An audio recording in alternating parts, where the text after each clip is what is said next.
Hey guys, so today I'm going to be looking at things people found out about their partner. So yeah, let's just get right into the video. About 1 year in, he told me he was going to get full custody of his son.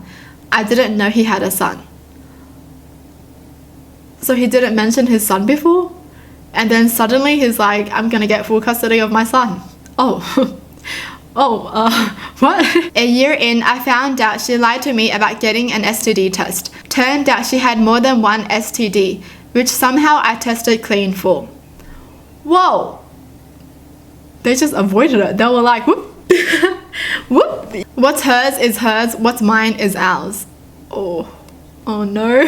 I mean, I feel like if you're just in a relationship and you guys aren't married, it's best for it to just be what's mine is mine and what's yours is yours kind of thing. This just sounds unhealthy. My now wife and I both love musicals. Whenever we're in New York City, we catch a Broadway show. If a good show tours to our city, we catch it. On one date, I offhandedly told a story about when I performed Wizard of Oz in high school, and she froze, eyes wide. You performed in musicals? Yeah. Oh, I had no idea. This will take me a while to process. She was pretty quiet for about 20 minutes, then said, okay, that's fine. I just never knew I was dating a guy who was in musicals. Never figured out why it threw her so much, but that was that, and it never bothered her again. Wow. Wait, why? Was she like happy?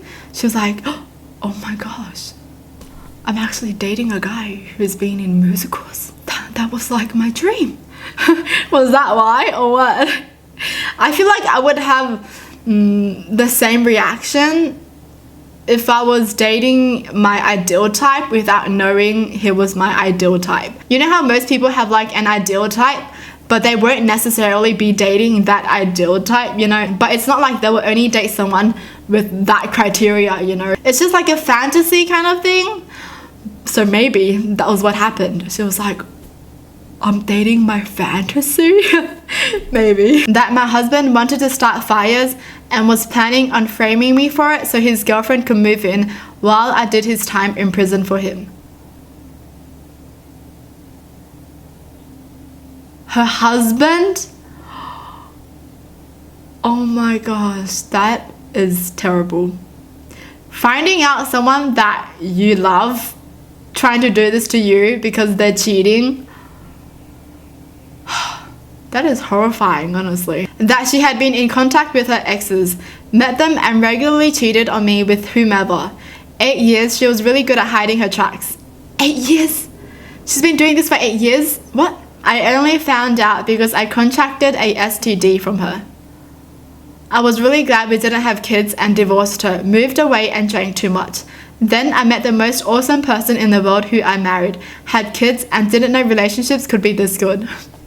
This just makes me believe that when bad things happen in relationships, it just means that there's someone else waiting for you, okay? That your current relationship is just not meant to be. He started hearing voices. We've been together since we were 11. We've experienced everything together. I love and accept everything about him. Shortly after moving in with each other, he broke down. He told me that he can't stand hearing voices anymore. I helped him see a doctor about it. They evaluated him and diagnosed him with stress. In his words, he's pretty stressed about hearing voices. Wait, just stress? Nothing else? After a while, he starts admitting to me that he's terrified of mirrors. Why? Because the people on the inside will take him away. We go back to the doctor. Again, they tell him you don't want to be diagnosed with something bad. It's just stress. Nothing left to do than keep bringing him back until they believe him. Doesn't help that now he's convinced the doctors don't want him to get help. Can't really blame him for that. What? Why are the doctors not helping him? Why are they being like, it's just stress? You don't want us to diagnose you with something else. It was hard to adapt at first. I would never have pictured him to have been going through such internal pain. The one thing that stood out to me, he had spent so many years building my mental health up and doing anything he could do to bring me out of depression. I had been so selfish for so long. How could I have not realized something was wrong? I was supposed to be the one person who knew him the most. Our relationship was unbalanced and it was time for me to start picking up on the slack. Ironically enough, we have an even stronger and healthier bond now. Oh my gosh. Yo. This was really emotional, honestly. I love how he did open up to her about it though, and I feel like it's just so important to talk about your mental health to someone that you love, because if you do have support, that's so much better. I just don't get the doctors though. I mean, if they do diagnose him, then he can get help from that, you know? But why are they just saying that it's just stress? But honestly, reading this, I'm just happy that they have each other. It's kind of heartwarming. We were driving home from a dinner in which we drove separately too, and without knowing it, she cut me off by merging into my lane last minute without using a blinker. I was annoyed at first, but when I recognized it was her car, it made me feel very strange. Oh, what? It just sounds like she was doing it just to be funny. You know, but there's nothing funny about causing an accident. But I'm just saying that she wants to have fights and be mad. For example, we currently haven't spoken for 3 days, and she's sleeping in the other room because I accidentally text good night, sleep tight, instead of just good night, because I was the one going to bed, not her. So in her mind, that text must have been meant for another woman. We live together, we work together, we share a car. How on earth could I have a side chick? I mean,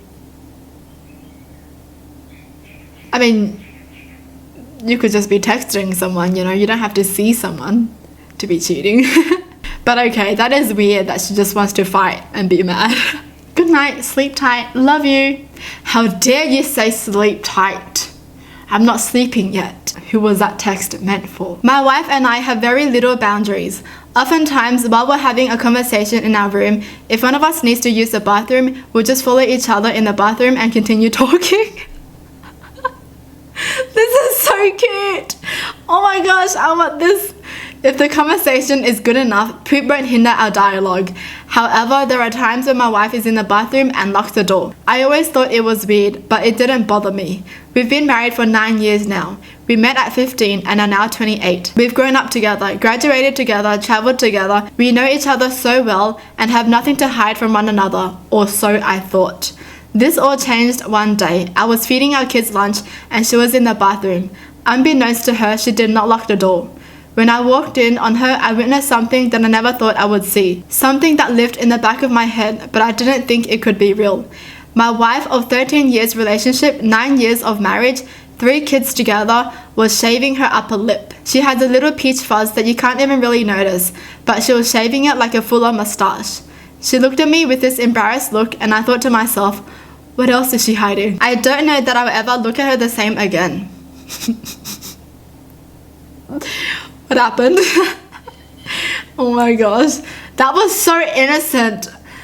That build up was so intense, you know? He was like, my wife of 13 years, 9 years of marriage, 3 kids. And I was like, oh my gosh, don't tell me something bad happened. But it was just this, just a little peach fuzz, you know? How cute is it though? The first paragraph is what I want in a relationship.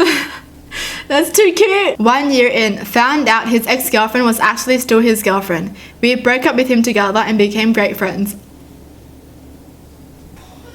Nice. He lied about where he went to undergrad. I suspected it while the relationship was still going on. But after he moved out, I found some of the stuff he left that included transcripts from a different university that he'd claimed. It wasn't even in the same country. I'm fairly sure most of the stories he told about his childhood were lies. Whoa.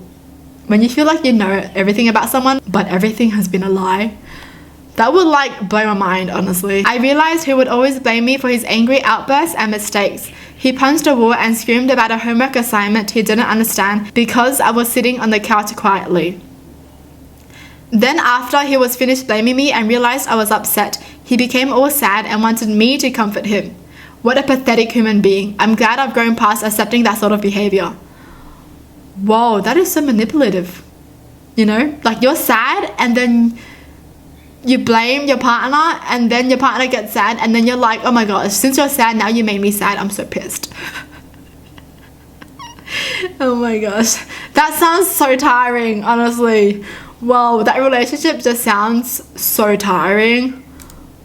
I would be drained if that happened to me. Out of nowhere, a year into being married, he said he wants to join the Marine Corps.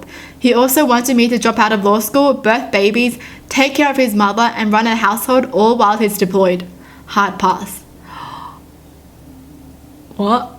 they didn't even plan this, like they didn't even talk about this, and all of a sudden he just spat it all out. I mean, obviously I feel like he's already had that in mind, but like to her that's so new. At least communicate with your partner what you're thinking. Like, don't just throw it all at them when they're not aware about it, you know? That is shocking. When I had my first child, the pregnancy wasn't a surprise or an accident. We talked and planned. He got a little overbearing during the pregnancy, like insisting on breastfeeding without even discussing it with me. I put it down to new dad nerves and not knowing any better. Turns out that was only the tip of the iceberg. He believed that children were completely and totally a wife's responsibility.